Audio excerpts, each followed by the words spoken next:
Hello guys, how are you? I'm Hardeep Singh. Welcome back to your own YouTube channel. IELTS updates and recent exams. For more updates related to recent IELTS exam writing test topics, listening, reading, practice test, and speaking, you got guesswork. Please, guys, participate in everyday listening and reading practice test to achieve your desired band score in your actual IELTS exam. Please hit the like and subscribe button. Press the bell icon for the upcoming notifications. Don't forget like, subscribe and share my YouTube channel and my Facebook page, IELTS updates and recent exams. Part 1. You will hear a man phoning to complain about a flight. First, you have some time to look at questions 1 to 3.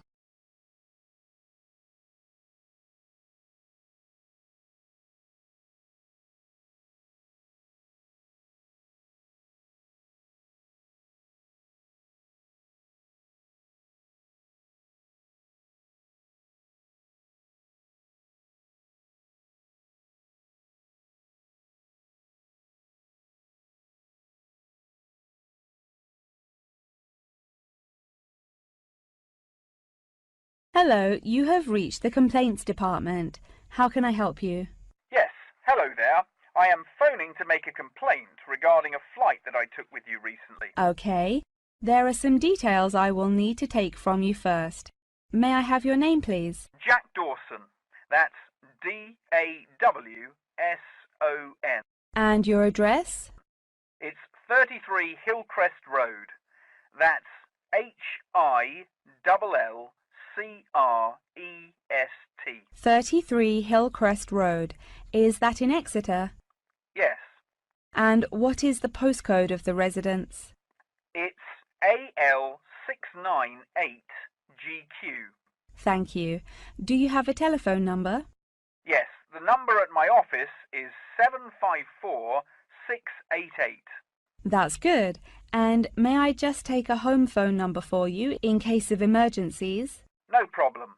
It's 798662. Are they both local numbers? Yes. Before you hear the rest of the conversation, you have some time to look at questions 4 to 10.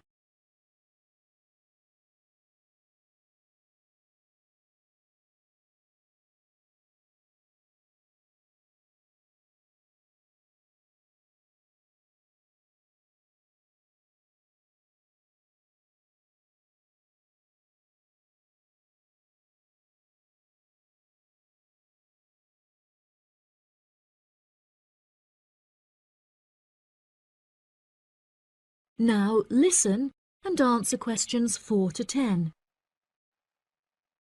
Okay, great. Thank you for your patience. Now, what is the nature of your complaint? I'm phoning to complain about a flight I took recently. I always take certain measures to ensure that I will be comfortable. For example, I always pay the additional cost for extra legroom, and I always arrive punctually for the flight to make sure that I'm seated beneath an air conditioner. Unfortunately, I was disappointed to find that the air conditioning on the plane was broken, so I spent the entire flight in discomfort as it was too hot and the air was stuffy. I see. I do apologize for this fault with the air conditioning.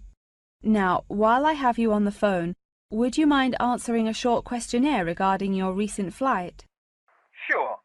Okay, let's get started. What did you think of the food that was served to you during the flight? I thought that it was inexpensive and quite delicious. However, I was still very hungry afterwards, as it was a very small portion and more of a snack. Providing a snack for lunch is not reasonable. Okay, I have noted that down. What was your opinion of the quality of service that you received from our staff on board? The staff was very helpful, but each time I pressed the button to request service, it took a long time for a staff member to arrive. I found this frustrating, as there just weren't enough staff on board the flight to be able to serve all the customers. Okay, that's great. Thank you very much for answering those questions. Are there any other parts of your travel experience that you would like to comment on? Yep, the process of moving through security was very quick and helped to make my travel experience stress-free. Okay, Do you have any extra comments on the services you received during the flight? Yes, I thought that the seats were very uncomfortable and looked very old. They were also in need of repair, as the recline feature on my chair was broken, so I could not go to sleep for the whole flight. Luckily, the entertainment facilities were very good, so I was able to distract myself by watching movies. Thank you so much for taking the time to answer all of my questions. We would like to offer you some gifts as a goodwill gesture, with a 20% discount on the cost of your hotel stay. We also appreciate that international calls to your home country can be expensive, and we are sure that you would like to keep your family updated on your travels. So please accept a phone card which has a credit of £20. Oh, that's really great. Thank you so much for the gifts. No problem. We look forward to having you travel with us again soon. Have a fantastic vacation. Thanks. Bye. That is the end of part 1. You now have half a minute to check your answers.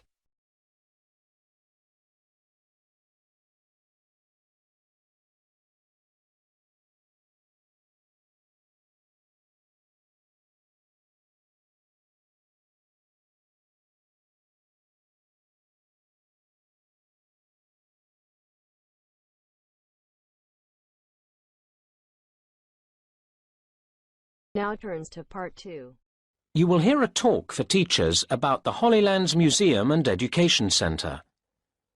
First, you have some time to look at questions 11 and 12.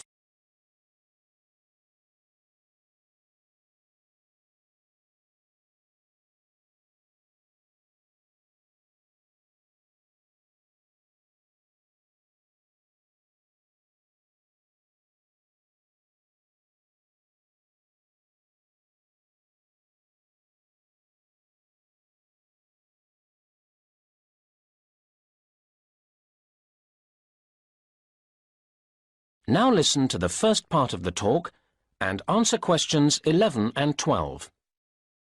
It's nice to see so many of you here. I'm going to tell you something about Holylands, our facilities and activities, and the exhibitions we have coming up. I hope you'll find it interesting and bring your pupils along. For most of what we have to offer here, you can just turn up with your party.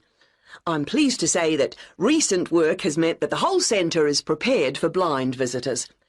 There are a couple of activities where we ask you to book a week in advance. We only have artists that you can watch painting at certain times, so we need notice of your coming for that. The other activity, requiring at least 7 days' notice, is the drama workshop. Again, it's a question of organising the staff at this end. But the video you work yourself, and so that's available any time. Another activity where you need to think ahead is the garden sculpture experience, but that's a question of the weather, which of course we can't control. Speaking of weather, we run a reduced range of facilities in the winter months. While the cafe and the shop provide welcome shelter from the cold and rain, I'm afraid our artist-in-residence scheme isn't run in the winter, so the studio is closed then. And the animals in the mini-zoo are kept indoors for warmth during the cold months, so that doesn't operate either. The adventure playground does, though make sure the children are wrapped up well. Now you have some time to look at questions 13 to 17.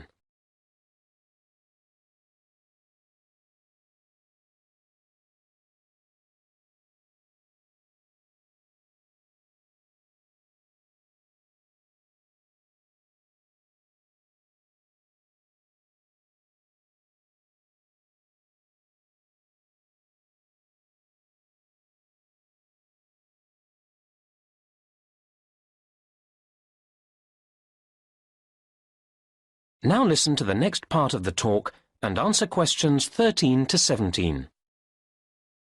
OK, now we run a programme of exhibitions through the year, so I'll tell you about the next few. Our current exhibition, Local Lives, ends on the 26th of August, and then one called History in Pictures starts on the 28th of August. This includes all sorts of objects and experiences from the past, such as farm machinery and some cars. We're sure children will love the chance to have a ride on an old bus. Next, we're running a show called People at Work, and this will open on the 19th of September. There will be pictures and videos depicting all sorts of jobs, from coal mining to flying planes. And there's a careers advice service available for everyone to consult. Following on from that show, we're putting on an exhibition called Land from Air. This starts on the 11th of November and includes hundreds of aerial photographs. A competition accompanies the show with the exciting prize of a balloon trip for two. So we hope to see you at least one of the exhibitions. Now you have some time to look at questions 18 to 20.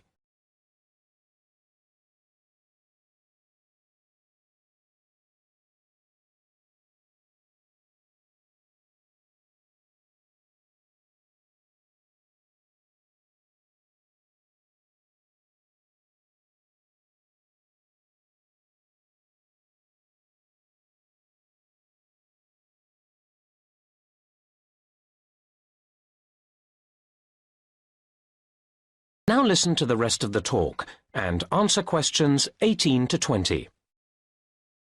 Now, the area occupied by Hollylands is rather large, and we don't want people to get lost. So I'll just give you a few pointers to help you orientate yourselves. So, whether you come by car or bicycle, you'll come in from the road. Cars then park to the left through the gates into the car park, and bikes to the right through the gates opposite. Cyclists in particular might be feeling thirsty at this point, and you can get a drink from the machine at the end of the bike park, halfway to the museum entrance. You can enjoy your drink in the picnic area, which is opposite the car park. For anyone who doesn't have a mobile phone, there are payphones at the far end of the picnic area. Over at the opposite end of the picnic area, across the path, are the toilets. Next to them, and just to the right of the entrance to the main museum, is the first aid room, which we hope you won't need, but it's there in case you do. If you have any queries, please go to the manager's office, which is behind the picnic area. And last but not least, you'll need to buy your tickets or show your group pass to the ticket office on the left of the museum entrance. OK, I'll pause there. Are there any questions at this point? That is the end of part 2. You now have half a minute to check your answers.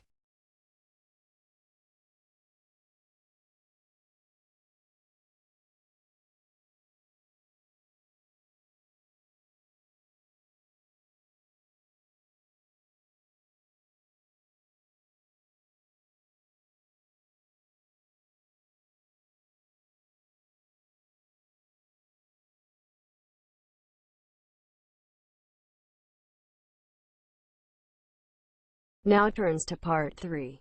You will hear a conversation between two teachers who are making plans for the new semester. First, you have some time to look at questions 21 to 24.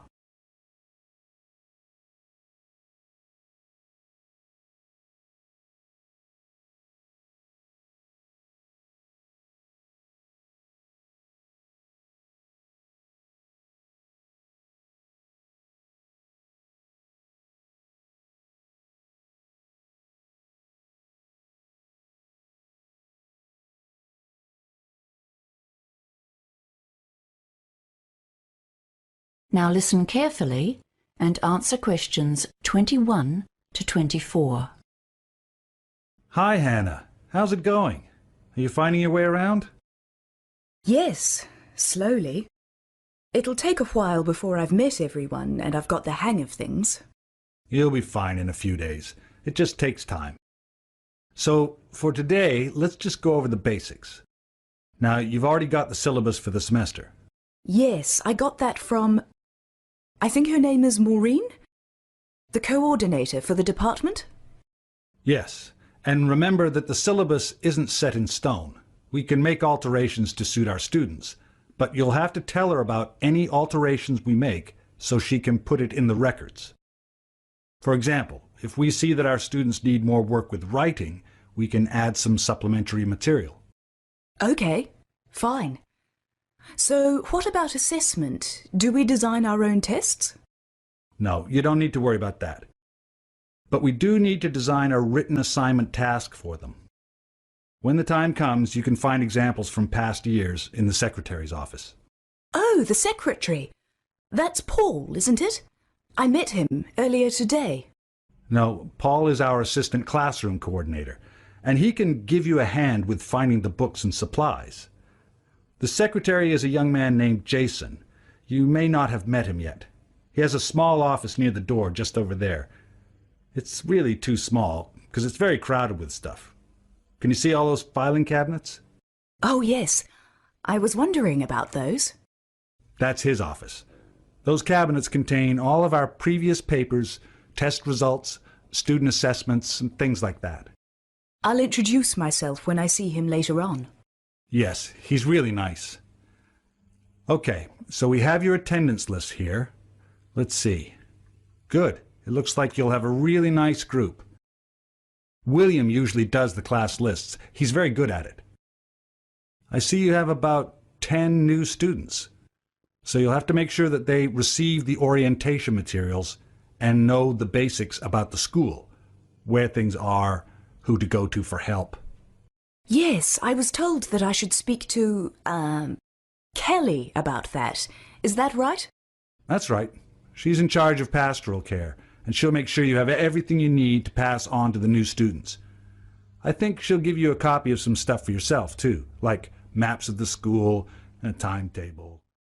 Before you hear the rest of the conversation, you have some time to look at questions 25 to 30.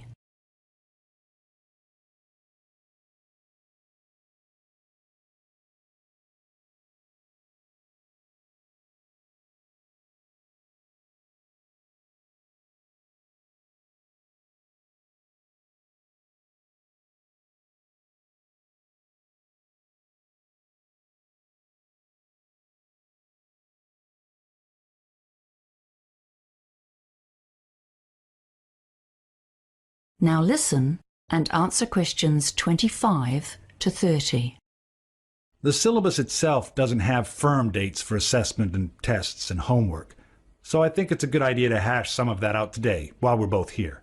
Yeah, for sure. I imagine that we'll have to give the students some sort of introduction in the first week? Yes, you'll give them the course overview on the first day, and that includes information about what they will be doing when and the due dates for all their assignments. Okay. So how many assignments are there? 2, though we also do some quizzes in class. But before the first assessment, we always give the students a chance to ask questions and ask for help if they need it. So in week 4, we need to schedule brief one-to-one progress meetings. Do we do this in class time? Yep. It'll actually only take a morning. You spend about 10 minutes with each student while the others are doing self-directed study. But we want to make sure that the first assignment is due a week or 2 afterwards. Ideally, they will have started that before the meeting. So what do you suggest? Week 5 for the first research report due date? Maybe week 6 is better, right in the middle of the semester. Okay. So do we meet them again individually once we've graded their assignments? Not exactly. We will meet with them again, but later in the semester, just to give them some feedback and suggestions for improvement if needed. It's best done a bit later, a few weeks before the final exam. Which is week 12, right? Yes. It's in the last week of the semester, but not on the Friday. It's usually on the Thursday. We usually try to keep the last day free for a class activity, to let the students unwind a bit after the exam. Sounds fun. The weather should be nice by then too. Maybe a picnic outside. Yes. Or we can even take them out to an event or an attraction. Last year we went to the aquarium just down the road. So, how about the marking of the exam? Well, we usually take one day in the week following the final test, usually the Monday or Tuesday, to grade the exams. We all come in and grade the papers together in the common room. That way, if we have a question about a certain answer or grade, we can get advice from each other. That's a great idea. It'll really help me as I'm doing it for the first time. Yes, even people like me who've been doing it for years find it helpful. I see here on the syllabus that the students can't access their results online until week 15. That's 3 weeks after the exam.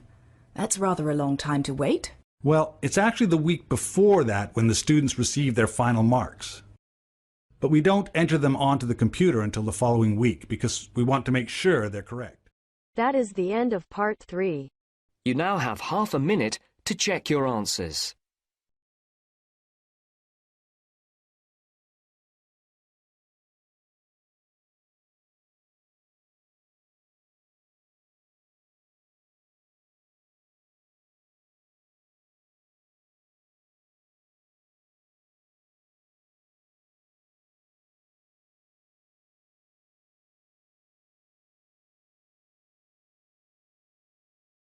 Now turns to part 4.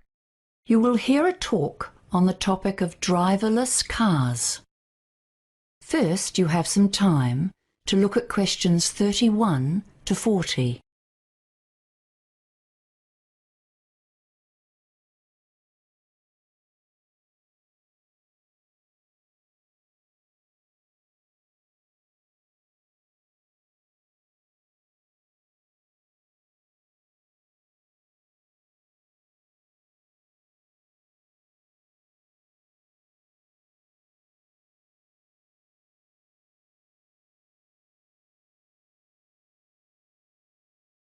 Now listen carefully and answer questions 31 to 40.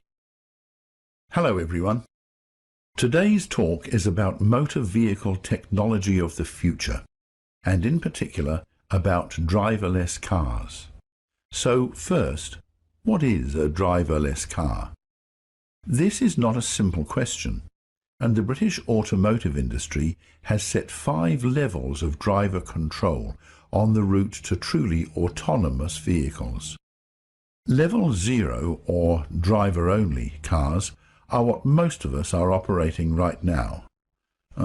By that I mean we control the car by operating the pedals and the steering. And if we lose concentration or fall asleep, we're in big trouble. However, our current Level 0 cars already contain sophisticated mega-computers. Did you know? There are over 70 small pieces of software in your car. They control the accelerator, the brakes, and lots more. But yes, you have to press the pedals, but after that the software takes over to actually operate the vehicle.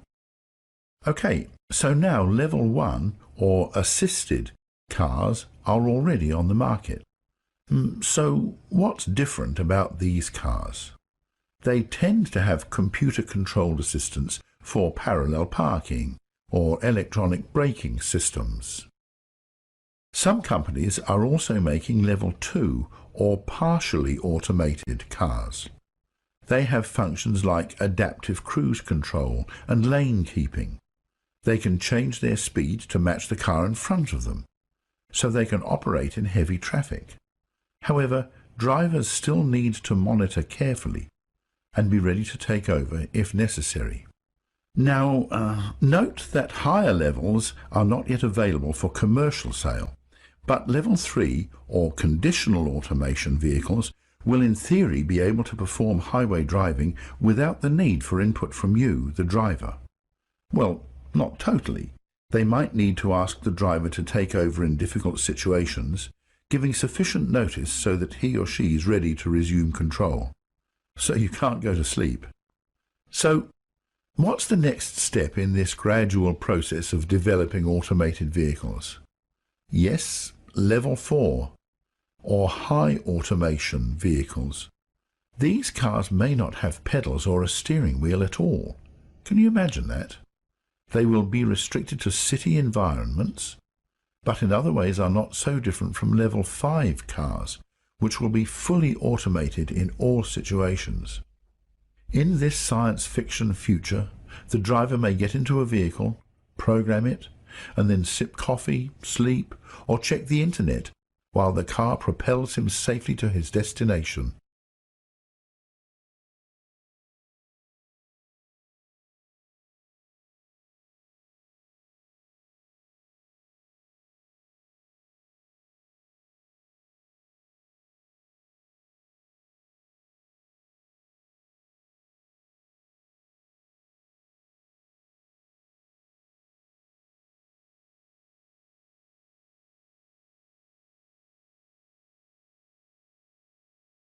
Well, of course, there's intense competition among the automotive industry to be the first to produce and test a workably robotically controlled car.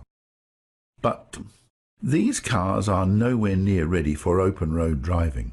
They can only operate on roads that have been extensively computer mapped, and they're very inflexible at dealing with anything unexpected, like new stop signs, for example. Let's see. Other technological issues for some models include problems with operating in some weather conditions, such as rain and snow. However, many insiders agree that these problems will eventually be solved, and that the biggest hurdle is getting the driving public to accept the idea. UK and US surveys in 2012 showed that somewhere between 37 to 49% of people would be comfortable owning one of these cars. However, at this time, only 22% of Germans were positive and 24% were hostile about the idea. A more recent international survey in 2015 indicated that 33% would like to own an autonomous vehicle, but most respondents still wanted to be in control of their car. Right, so another issue for the consumer is cost, though this could be offset to some extent because of lower insurance premiums. People may be nervous about autonomous cars, but, the facts speak for themselves. It's estimated that 90% of all car crashes are caused by drivers making mistakes. In 2014, in the USA alone, nearly 33,000 people died in cars. Driverless cars could hugely reduce that number. Some people estimate a 99% reduction in car accidents, but that would require 100% of cars to be robot-controlled.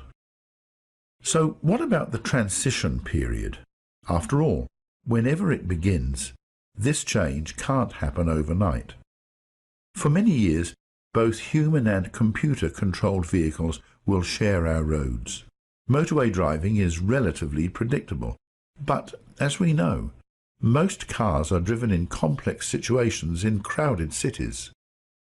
Even human drivers struggle to make split-second decisions in these situations. How can a driverless car be programmed to deal with crazy driving? But what's the biggest dilemma? It's an ethical one. How can we program a driverless car to make a choice in cases where an accident is inevitable? Should the car be programmed to choose the lowest number of injuries, or to protect its driver first? This issue is not trivial, and it could cause a big delay in the introduction of the new technology. Nevertheless, this change will surely come. The potential advantages are just too great. As well as slashing the road toll, the cars will potentially minimize road congestion, because robot cars will be able to travel much faster and closer together than we do on our current road networks. Eventually, this will reduce driving time and thus increase our productivity. Fuel costs will fall with more efficient consumption patterns, but I suspect driving won't be as much fun. That is the end of part 4. You now have half a minute to check your answers.